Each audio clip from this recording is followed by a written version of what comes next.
Power star Pawan Kalyan fans waiting కు full stop పడింది. పండగ చేసుకునే టైం వచ్చేసింది. ఎట్టకేలకు హరిహర వీరమల్లు మూవీ టీజర్ వచ్చేసింది. గతంలో ఎప్పుడో ఫస్ట్ లుక్ పోస్టర్ రివీల్ చేసిన చిత్ర యూనిట్ ఇన్నాళ్లకు ఈ మూవీ టీజర్ రిలీజ్ చేస్తూ పవన్ అభిమానులకు సర్ప్రైజ్ ఇచ్చింది. ఫ్యాన్స్ ఆకలి తీరుస్తూ పవర్ఫుల్ లుక్ తో టీజర్ ని రిలీజ్ చేశారు మేకర్స్.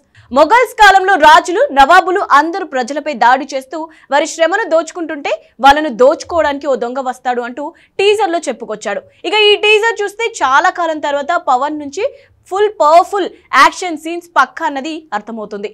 చురకత్తుల్లాంటి చూపులతో పక్కా పవర్ లుక్ తో ఉన్న పవన్ పోస్టర్ చూసి గూస్ బంప్స్ పక్కా అంటున్నారు ఫ్యాన్స్.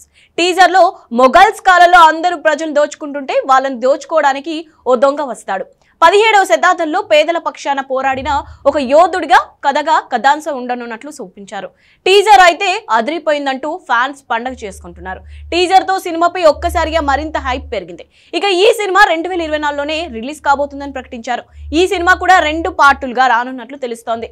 టీజర్ రిలీజ్ కి హరిహర వీరమల్లు పార్ట్ 1 అని రిలీజ్ చేశారు. ప్రస్తుతం హరిహర వీరమల్లు గ్రాఫిక్స్ వర్క్ జరుగుతున్నాయని సమాచారం. ఈ టీజర్ చూసి ఫ్యాన్స్ ఈ సినిమాతో పవర్ స్టార్ తన అసలైన పవర్ అంటే చూపిస్తాడని, అందరి లెక్కలు సరిచేస్తాడని కామెంట్స్ పెడుతున్నారు.